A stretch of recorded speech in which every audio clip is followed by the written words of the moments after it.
ሰላም ጤና ይስጥልኝ እንደምን ቆያችሁ ከቻናል 1 ቴሌቪዥን የሚተላለፍላችሁ የዜና ሰዓታችን ላይ ትገኛላችሁ ከሀገር ውስጥና ከውጭ እንዲሁም ቢዝነስ ዘገባዎችን ጨምሮ ወደ እናንተ እናደርሳለን ዜናዎችን የምራብሪያችሁ ቆይታ ማድረግ የፍራታ ጥላውን መልካም ቆይታ በትናንትናው ዕለት በተካሄደው 7ኛው ጠቅላላ ምርጫ እስከ ምሽቱ 2 ሰዓት ድረስ 40 ሚሊዮን መራጮች ድምጽ መስጠታቸውን የኢትዮጵያ ብሔራዊ ምርጫ ቦርድ ዋና ሰብሳቢ ሜላትወርቅ ኃይሉ ተናገሩ። ሰብሳቢው የምርጫ መጠቃለል በተመለከተ ከሌሊቱ 7 ሰዓት አካባቢ በሰጡት መግለጫ የምርጫ ውጤት ቆጠራ ባልተጠናቀቀባቸው ቦታዎች በዛሬው ዕለት እንደሚከናወን ዋና ሰብሳቢያው ገልጸዋል። በተያያዘ ዜና የድምጽ መስጫ ሂደት ባልተጠናቀቀባቸው የምርጫ ጣቢያዎች ላይ ድምጽ የመስጠት ሂደቱ እስከ ሌሊቱ 6 ሰዓት በማራዘሙ ዜጎች ዲሞክራሲያዊ መብታቸውን ተጠቅመው እንዲመርጡ ያስቻለ መሆኑን መራጮች ተናግረዋል። የኢትዮጵያ ሕዝብ አስደናቂም ታምረኛም ሕዝብ ነው ሲሉ ጠቅላይ ሚኒስትር ዶክተር አብይ አህመድ አድናቆታቸውን ገለጹ። ጠቅላይ ሚኒስትሩ ትናንትና የተካሄደውን 7ኛው ጠቅላላ ሀገራዊ ምርጫ አስመልክተው በሰጡት ምስክርነት የኢትዮጵያን ሕዝብ ከፈጣሪ በቀር አሟልቶ ሊያውቀውና ሊገመግም የሚችል ማንም የለም ያሉት ጠቅላይ ሚኒስትሩ የዳበረ ባህል፣ ሀገር ወዳድና የወል መሻቱን መጠበቅ የሚችል ሕዝብ መሆኑን በዘንድሮ ምርጫ ዳግም ላለም አሳይቷል ሲሉ አድናቆታቸውን ገልጸዋል። የሌሊቱ ብርድና ጨለማ የቀትሩ ፀሐይና ድንገተኛ ዝናብ ያልበገረው የተለያዩ ማህበራዊ ሁኔታዎች ያላገዱት ብዙ ውጣ ውረዶች መካከል ያሳየው ጽናት ለዲሞክራሲና ለሀገር ህልውና የተከፈለ በመሆኑ ከፍተኛ ምስጋና ይገባዋል ብለዋል። ይህንን ህዝብ ማገልገል መታደል ነውና ተመራጮች ያከበራችሁን አክብራችሁ ለዲሞክራሲ ስርዓት ዋጋ የከፈለውን ህዝብ በንጽህና ለማገልገል ያብቃችሁ ሲሉ መልእክታቸውን አስተላልፈዋል።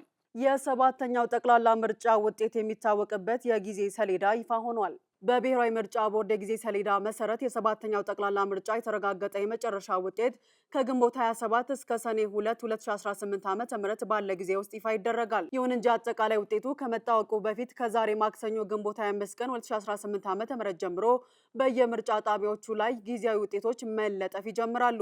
በተመሳሳይ ከግንቦት 25 እስከ ግንቦት 29 ቀን 2018 ዓ.ም ድረስ በምርጫ ክልሎች ደረጃ ጊዜያዊ ውጤቶች ይፋ እንደሚደረጉ ተገልጿል። ምርጫ ቦርድ ከምርጫ ክልሎቹ ውጤቶችን የመረከብ ሂደቱን ከግንቦት 26 እስከ ሰኔ 1 ቀን 2018 ዓ.ም ድረስ የሚያከናውን ሲሆን ከምርጫ 2 ግንቦት 24 ጀምሮ እስከ ሰኔ 2 ቀን 2018 ዓ.ም ድረስ ባለው ጊዜ ውስጥ ማንኛውም አይነት ቅሬታዎችን የመቀበልና የማስተናገድ ስራ እንደሚሰራ አመላክቷል። ኢትዮጵያ በታሪኳ ሰፊ ተሳትፎ የተስተዋለበት 7ኛው ብሔራዊ ምርጫ ማካሄዷን የመንግስት ኮሚኒኬሽን አገልግሎት ገለጸ። ከ54 ሚሊዮን በላይ ዜጎች በመራጭነት ተመዝግበው ከንጋት እስከ ምሽት በመሰለፍ ድምጽ መስጠታቸውን አመላክቷል። ምርጫው እንዳካሄደ የተለያዩ እንቅፋቶች ቢኖሩም ኢትዮጵያውያን ለሀገራቸው ጥሪ ምላሽ በመስጠት ሂደቱን በስኬት ማጠናቀቃቸውን አስታውቋል። ከአድዋ እስከ ህዳሴ ግድብ በተለያዩ ጉዳዮች ላይ የዜጎችን ተሳትፎ የጠየቀችው ሀገር ዛሬም የዲሞክራሲ ሂደቱን በህዝብ አማራጭ ማጠናከር መቻሏን ነው የተገለጸው። ምርጫው ሰላማዊ እንዲሆን ላደረጉ የጸጥታ አካላት ትክክለኛ መረጃ ለማድረስ ለሰሩ መገናኛ ብዙሃን ሂደቱን ለሚያስተዳድሩና ለሚቆጣጠሩ አካላትም ምስጋና አቅርቧል። የ7ኛው ጠቅላላ ምርጫ የድምጽ አሰጣጡ ሂደት በሰላም መጠናቀቁን የአዲስ አበባ ፖሊስ ዋና ጠቅላይ መምሪያ የምርጫ ኮማንድ ፖስት አስታውቋል። የድምጽ መስጫ ሂደቱ እስከ ሌሊቱ 7 ሰዓት ሲከናወን መቆየቱን አረጋግጧል። በአዲስ አበባ ከተማ በሚገኙ የምርጫ ጣቢያዎች ድምጽ የመስጠት ሂደት ፍጹም ሰላማዊ ሆኖ መጠናቀቁን አስረድቷል። በትራፊክ አደጋ የ2 ሰዎች ህይወት ያለፈ ሲሆን ግንቦት 24 ቀንም ሆነ ሌሊት ምንም አይነት ወንጀል አለመፈጸሙም ተጠቅሷል። ድምጽ የመስጠት ስርዓቱ በስኬት እንዲጠናቀቅ መራጩ ህዝብ፣ የምርጫ አስፈጻሚዎች፣ እጩዎችና ታዛቢዎች ላበረከቱት አስተዋጽኦና ኃላፊነታቸውን በተገቢው ለተወጡ መላው የጸጥታ አካላት ኮማንድ ፖስቱ ምስጋናውን አቅርቧል። የድህረ ምርጫ ሂደትን በተመሳሳይ በስኬት እንዲከናወን ባለድርሻ አካላት ኃላፊነታቸውን እንዲወጡ በአዲስ አበባ ፖሊስ ዋና ጠቅላይ መምሪያ የተደራጀው የምርጫ ኮማንድ ፖስት ጥሪውን አቅርቧል። የኢትዮጵያ ሲቪል ማህበራት ድርጅቶች ህብረት ለምርጫ ታዛቢዎች ያለምንም ገደብ ድምጽ መስጫ ጣቢያዎች ገብተው መታዘብ ችለዋል አለ። የኢትዮጵያ ሲቪል ማህበራት ድርጅቶች ህብረት የ7ኛው ጠቅላላ ምርጫ እስከ ቀን 7 ሰዓት ያሉትን የትዝብት ግኝቶችን ብቻ ለመገናኛ ብዙሃን ይፋ አድርጓል። ህብረቱ በመግለጫው ለምርጫ 2258 ተቀማጭና 891 ተንቀሳቃሽ በአጠቃላይ 3149 ታዛቢዎችን በ2256 ድምጽ መስጫ ጣቢያዎች አሰማርቶ ታዝቧል። በዚህም እያንዳንዱ ታዛቢ ቢያንስ 6 ጣቢያዎች እንዲታዘብ መሰማራታቸውንና ታዛቢዎች ያለምንም ገደብ ወደ ድምጽ መስጫ ጣቢያዎቹ ገብተው መታዘብ መቻላቸውን አስታውቋል። ታዛቢዎቹ ከተሰማሩባቸው 2258 ጣቢያዎች ውስጥ 2183 የምርጫ ጣቢያዎች ወይም 97 በመቶ ያህሉ የህብረቱ ታዛቢዎች በስፍራው ሲደርሱ የምርጫ አስፈጻሚዎች በቦታው እንደነበሩ አስረድቷል። ህብረቱ በታዘበባቸው የድምጽ መስጫ ጣቢያዎች መካከል 947 42 በመቶ ጣቢያዎች የድምጽ መስጠት ሂደቱ ከማለዳ 12 ሰዓት በፊት መጀመሩንና በ1276 57 በመቶ ጣቢያዎች ደግሞ ከማለዳ 12 ሰዓት እስከ 1 ሰዓት ባለው ጊዜ መጀመሩን ታዝቧል ብሏል። የምርጫ ውጤቱ ምንም ይሁን ምን የህዝብ ድምጽ ልናከብር ይገባል ሲል የአዲስ አበባ ፖለቲካ ፓርቲዎች የጋራ ምክር ቤት አሳሰበ። የአዲስ አበባ ፖለቲካ ፓርቲዎች የጋራ ምክር ቤት ሰብሳቢ አቶ ማሩ ጃኔ እንዳሉት ምርጫው ግልጽነትና ፍትሐዊነት ከመላበሱም በላይ በመራጩ የከተማዋ ህዝብ ብቻ ሳይሆን በተፎካካሪ የፖለቲካ ፓርቲዎችም ቅቡልነት ያሳየ ነው ብለውታል። ምክር ቤቱ ከኢትዮጵያ ብሔራዊ ምርጫ ቦርድ የአዲስ አበባ ቅርንጫፍ ጋር በመቀናጀት ለምርጫው ስኬታማነት መስራቱን አስታውሰው ይህም ምርጫው ዲሞክራሲያዊና ሰላማዊ ሆኖ እንዲጠናቀቅ ምቹ ሁኔታ መፍጠሩን አብራርተዋል። መገናኛ ብዙሃንም ለፓርቲዎች የሰጡት የአየር ሰዓት ፍትሐዊ፣ ግልጽና ለሁሉም ፓርቲዎች እኩል የመወዳደሪያ ሜዳ የሰጠ ነበር ብለዋል። የድምጽ ቆጠራውና ውጤቱን የማደራጀት ስራ የሚያከናውነው በህጉ መሰረት የኢትዮጵያ ብሔራዊ ምርጫ ቦርድ በመሆኑ ውጤቱ በከተማ ደረጃ በኦፊሻላዊ መልኩ እስኪገለጽ ድረስ በትዕግስት እንዲጠብቅ ምክር ቤቱ ጥሪውን ያቀርባል። የምርጫ ውጤቱ ምንም ይሁን ምን የህዝብ ድምጽ ማክበር የሰለጠነና ብስለት የተሞላበት የፖለቲካ አካሄድ ነውም ብለዋል። እየተከታተላችሁ የምትገኙት ከቻናል 1 ቴሌቪዥን የሚተላለፍላችሁ የዜና ሰዓታችን ነው። አሁን ደግሞ ከውጭ ወዳገኛቸው መረጃዎች አልፋለሁ። ህንድ ለአፍሪካ የበሽታ መቆጣጠሪያና መከላከያ ማዕከል አፍሪካ ሲዲሲ ሁለተኛውን የህክምና እርዳታ ማድረጓን የህንድ ኤምባሲ አስታወቀ። ይህ እርዳታ የመከላከያ ቁሶችን፣ የበሽታ መመርመሪያና መከታተያ መሳሪያዎችን፣ መድኃኒቶችን እንዲሁም የአልሚ ምግብ እርዳታዎችን ያካትታል።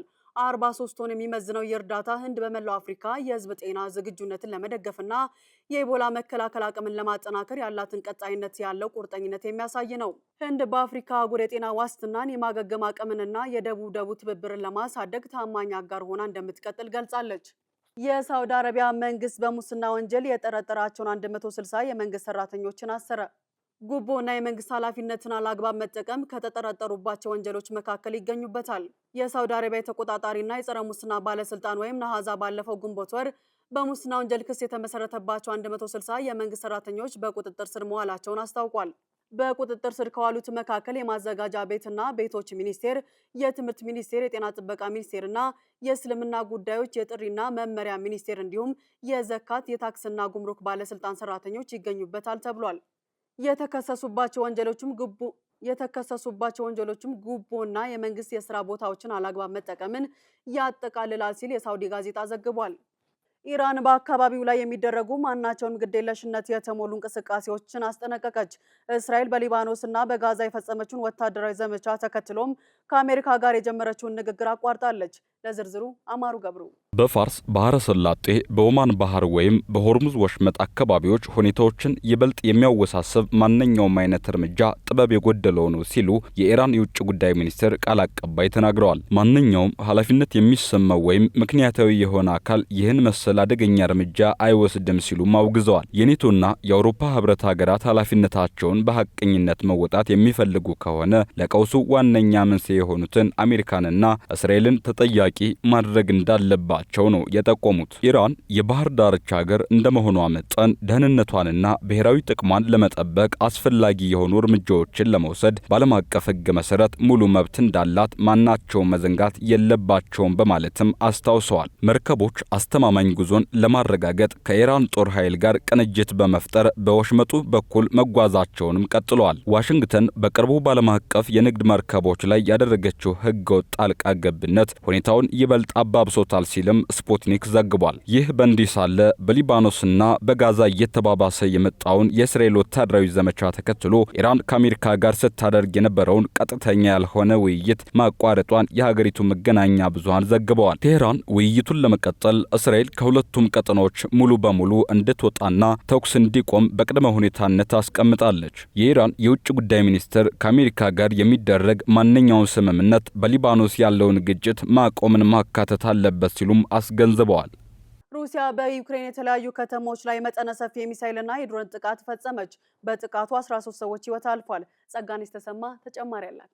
ሩሲያ በትናንትናው ዕለት ኬቭን ጨምሮ በተለያዩ የዩክሬን ከተሞች ላይ ባደረሰችው ሰፊ የሚሳኤልና የድሮን ጥቃት ቢያንስ 13 ሰዎች ሲገደሉ በርካቶች ደግሞ ቆስለዋል። ከሟቾቹ መካከል 9 ሰዎች በዲኒፕሮ ከተማ ሲገደሉ 4 ሰዎች ደግሞ በዋና ከተማዋ ኬቭ ሕይወታቸውን አጥተዋል። ይህም ሞስኮ በቅርብ ወራት ውስጥ ከፈጸመቻቸው ትልልቅ ጥቃቶች አንዱ ተብሎ ተገልጿል። ቢቢሲ እንደዘገበው ሌሊቱን የተፈጸሙት የአየር ጥቃቶች የመኖሪያ ሕንፃዎችን በመምታታቸው ሕጻናትን ጨምሮ በርካታ ሰዎች ተጎድተዋል። ጥቃቱን ተከትሎ ተከትሎ በኪየቭ የአደጋ ጊዜ ሰራተኞች በፍርስራሽ ስር ተቀብሮ ሊገኙ የሚችሉ ሰዎችን ለማዳን እየሰሩ እንደሚገኙም ዘገባው አክሏል። ሩሲያ ባለፈው ሳምንት በሩሲያ ቁጥጥር ስር ባለው የሉሃንስክ ክልል በሚገኝ የተማሪዎች ማደሪያ ላይ በተፈጸመ የዩክሬን ድሮን ጥቃት 21 ሰዎች መሞታቸውን ተከትሎ ብርቱ አጸፋ እንደምትሰጥ አስጠንቅቃ የነበር ሲሆን ይህም የሌሊቱ ጥቃት የዚህ ማስጠንቀቂያ ውጤቱ ነው ሲሉ የሩሲያ ሰራዊት አመራሮች አስገንዝበዋል። በዚህ እኩለ ሌሊት በአብዛኛው የዩክሬን ክፍል የአየር ጥቃት ማስጠንቀቂያዎች ሲሰጥ የነበር ሲሆን አሁንም ነዋሪዎች በመጠለያ ስፍራዎች እንዲቆዩ የኪየቭ ከንቲባ ጥሪ አቅርበዋል። የኪየቭ ወታደራዊ አስተዳደር ኃላፊ በበኩላቸው ጠላት በባሊስቲክ ሚሳኤሎች እየደበደበን ነው ሲሉ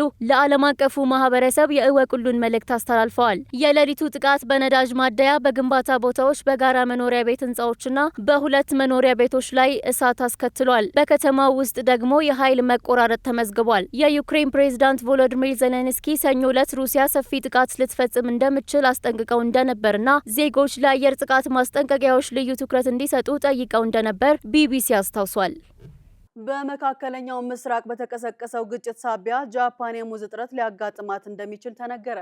ጸጋኒስ ተሰማ ተጨማሪ አላት። የነዳጅ ፍላጎቷ ከ90 በመቶ በላይ የሚሆነውን ከውጭ የምታስመጣው ጃፓን አሁን ላይ የገጠማት የጋዝ እጥረት በመካከለኛው ምስራቅ ካለው ቀውስ ጋር የተያያዘ መሆኑ ተገልጿል። ጃፓን ባለፈው ዓመት ብቻ ወደ 1 ሚሊዮን ሜትሪክ ቶን የሚጠጋ ሙዝ ያስመጣች ሲሆን ፍራፍሬው በሀገሪቱ የዕለት ተዕለት የምግብ ፍጆታ ውስጥ ትልቅ ቦታ አለው። ይሁን እንጂ ሙዝ ተለቅሞ ወደ ሀገር ውስጥ ከገባ በኋላ እንዲበስል፣ እንዲለሰልስና እንዲጣፍጥ ኤትሊን የተባለ ጋዝ ያስፈልገዋል። ይህ ጋዝ ደግሞ የሚመረተው ከነዳጅ ተረፈ ምርቱ ከናፍታ ነው። የጃፓን የሙዝ አስመጪዎች ማህበር ዋና ጸሐፊ ኤጂ አካሺ በአሁኑ ወቅት የሙዝ አቅርቦትን ለማስቀጠል ከፍተኛ ጥረት እየተደረገ መሆኑን ገልጸዋል። ይሁን እንጂ የነዳጅ የጭነትና የማሸጊያ ቁሶች ዋጋ መናር በችርቻሮ ነጋዴዎችና በሸማቾች ላይ ጫና መፍጠሩ አልቀረም። በአሁኑ ወቅት በቶኪዮ የሙዝ ዋጋ ካለፈው ዓመት ጋር ሲነጻጸር የ4.4 በመቶ ጭማሪ ያሳየ ሲሆን ከፈረንጆቹ 2022 ወዲህ ደግሞ የዋጋ ንረቱ ከ30 በመቶ በላይ ደርሷል። የችግሩ ሰለባ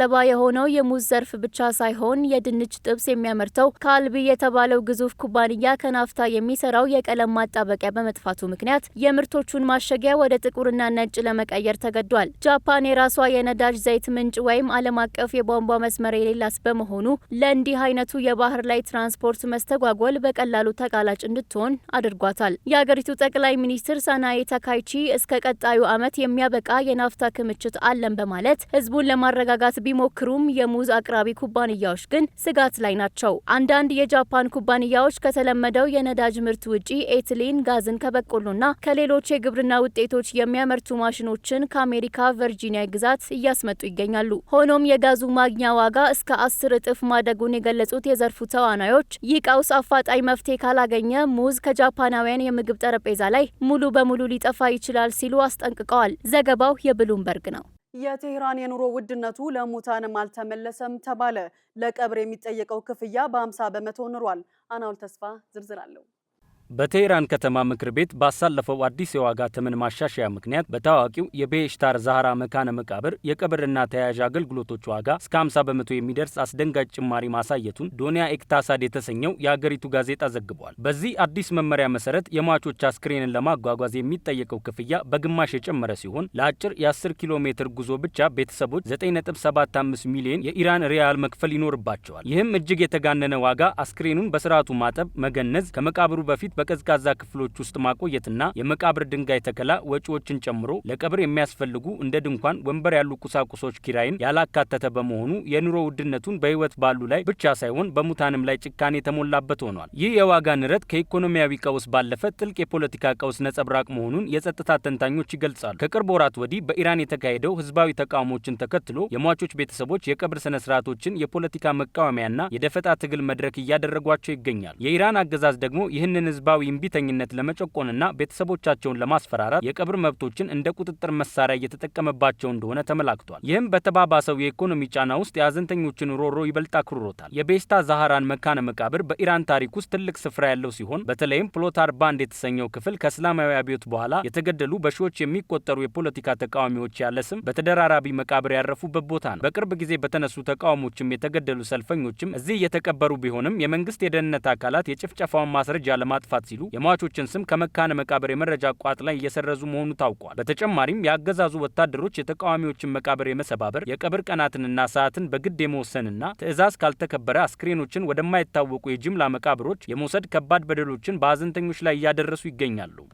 ከዓለም አዋቂ የህዝብ ቁጥር ውስጥ ከ2 እስከ 4 በመቶ የሚሆነው ከእውነታው ዓለም በሚያርቅ ከባድ የቀን ቅዠት ችግር ውስጥ እንደሚገኝ የዘርፉ ተመራማሪዎች አስታወቁ።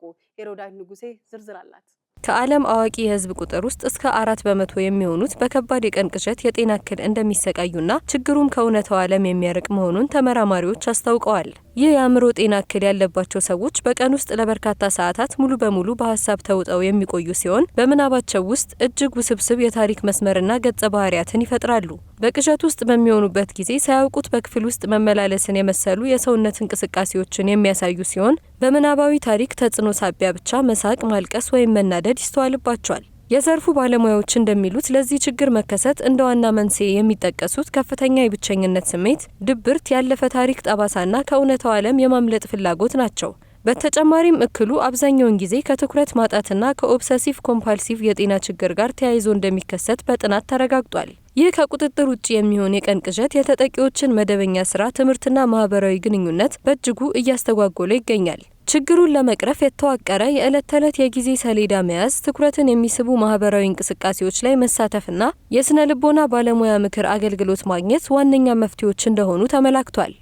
በአሁኑ ወቅት ህጻናት በቤታቸው ሆነ በትምህርት ቤት የሚያሳልፉት የስክሪን ወይም የዲጂታል መሳሪያዎች አጠቃቀም በከፍተኛ ሁኔታ ሊቀንስ እንደሚገባ አዲስ የወጣ የሲኤንኤን የጤናና የትምህርት ዘገባ አሳሰበ። ሄሮዳዊት ንጉሴ ተጨማሪ አላት። የቴክኖሎጂ እድገት በትምህርት ስርዓት ውስጥ ትልቅ ሚና ይኑረው እንጂ አሁን ላይ ግን ከጥቅሙ ይልቅ ጉዳቱ እያመዘነ መሆኑ ተጠቅሷል። እንደ አሜሪካ ባሉ ሀገራት ትምህርት ቤቶች ውስጥ እንደ ታብሌትና ሌሎች ዲጂታል መሳሪያዎች በስፋት መተግበራቸው ተማሪዎች ከመጻሕፍትና ከእጅ ጽሑፍ ይልቅ ሙሉ በሙሉ በቴክኖሎጂ ላይ እንዲደገፉ እያደረጋቸው ነው። ይህ ሁኔታ ደግሞ የህፃናቱን የማተኮር ብቃትና መሰረታዊ የማንበብና የመጻፍ ክህሎት እየቀነሰው መጥቷል ተብሏል። ችግሩ በትምህርት ቤት ብቻ የተወሰነ አይደለም። በቤት ውስጥም ቢሆን ህፃናት ከልክ ያለፈ የቴክኖሎጂ አጠቃቀም ሰለባ ሆነዋል። ዘገባው እንደሚያስረዳው ከትምህርት መልስ በቤት ውስጥ የሚኖረው የስክሪን ጊዜ መብዛት ህጻናቱ በበቂ የአካል እንቅስቃሴ እንዳያደርጉና ከቤተሰቦቻቸው ጋር ጥራት ያለው ጊዜ እንዳያሳልፉ አግዷቸዋል። ይህም በህጻናቱ አካላዊ እድገት ላይ አሉታዊ ተጽዕኖ እያሳደረ ይገኛል። የህጻናት ጤናና የስነ ልቦና ባለሙያዎች እንደሚናገሩት ይህ ከልክ ያለፈ የስክሪን ጊዜ እንደ የእንቅልፍ እጥረት፣ የአይን ህመምና ከመጠን ያለፈ ውፍረት ያሉ ችግሮችን ያስከትላል። ከዚህ በተጨማሪም ረጅም ሰዓት ስክሪን ላይ የሚያሳልፉ ህጻናት ለጭንቀትና ለብቸኝነት ስሜት ይበልጥ ተጋላጭ እንደሚሆኑ የህክምና ባለሙያዎቹ በስፋት አስገንዝበዋል። በመሆኑም በትምህርት ቤቶች ውስጥ የዲጂታል ቴክኖሎጂን አጠቃቀም በከፍተኛ ሁኔታ መገደብ እንደሚያስፈልግ በዘገባው ተመላክቷል። መምህራንና የትምህርት ባለስልጣናት ወደ ነባሩ የመማር ማስተማር ሂደት ማለትም ወደ መጽሐፍት ንባብ፣ የፊት ለፊት ውይይትና ከቤት ውጭ ለሚደረጉ አካላዊ ጨዋታዎች የበለጠ ትኩረት እንዲሰጡ ጥሪ ቀርቧል። ይህ አሰራር የተማሪዎችን የመማር ፍላጎትና ማህበራዊ ግንኙነት መልሶ ለማነቃቃት ይረዳልም ተብሏል። ዘገባው የሲኤንኤን ነው። ወደ ቢዝነስ ዘገባዎች አልፋለሁ። የሞጆ ደረቅ ወደብ ማስፋፋያ የሎጂስቲክስ ወጪን በመቀነስ የሀገሪቱን የውጭ ንግድ እያገዘ መሆኑ ተገለጸ። የሞጆ ደረቅ ወደብ እየተገበረ ያለው የማስፋፊያ ፕሮጀክት የእቃዎች ዝውውርን በማፋጠንና የሎጂስቲክስ ወጪን በመቀነስ ረገድ ከፍተኛ አስተዋጽኦ እያበረከተ መሆኑ ተመላክቷል።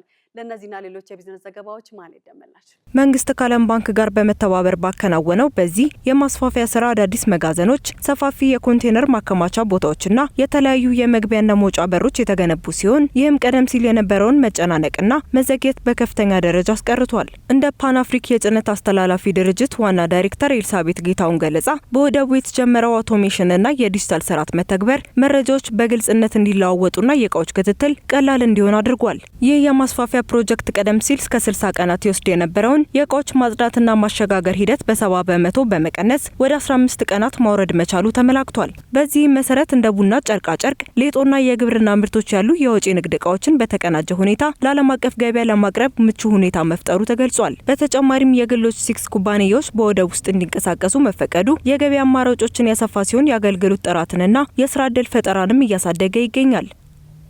ዲሞክራቲክ ሪፐብሊክ ኮንጎ ሊቲየምን ጨምሮ ወሳኝ ማዕድናትን የሮያሊቲ ክፍያቸውን በ3 እጥፍ አሳደገች። ይህ ውሳኔ በውጭ ባለሀብቶች ላይ ከፍተኛ ወጪን የሚጭን ሲሆን ሀገራት በሀብታቸው ላይ ያላቸውን ቁጥጥር ለማጠናከር የጀመሩትን አዲስ የኢኮኖሚ ፉክክር ያሳያል። ኮንጎ ሊቲየም፣ ዩራኒየም እና ኮባልትን የመሰሉ ማዕድናትን ቁልፍና ትኩረት የሚሹ በሚል ፈርጃለች። በዚህም ለነዚህ ማዕድናት የሚከፈለው የሮያሊቲ ምጣኔ ከተራ ማዕድናት የ3.5 በመቶ ክፍያ ተነስቶ ወደ 10 በመቶ አድጓል። ውሳኔው በዓለም አቀፍ ኩባንያዎች ላይ ከፍተኛ የስራ ማስኬጃ ወጪን ያስከትላል ተብሏል። በሌላ በኩል በዓለም ትልቁ የሆነው የማኖኖ ሊቲየም ፕሮጀክት በሰኔ 2026 ምርት ለመጀመር ዝግጅቱን አጠናቋል። ይህ የ1 ቢሊዮን ዶላር ፕሮጀክት በየዓመቱ ከ95000 ቶን በላይ ሊቲየም ሰልፌት ያመርታልም ተብሎ ይጠበቃል። በአሁኑ ወቅት ኮንጎ ከዓለም የኮባልት አቅርቦት ከ70 በመቶ በላይ የምታመርት ቀዳሚዋ ሀገር ናት። እንደ ቢዝነስ ኢንሳይደር መረጃ ይህ እርምጃ በተፈጥሮ ሀብት የበለጸጉ የደቡብ ዓለም ሀገራት በአቅርቦት ሰንሰለቱ ላይ የላቀ ቁጥጥር ለማድረግ የጀመሩትን አዲስ ፉክክር ያሳያል።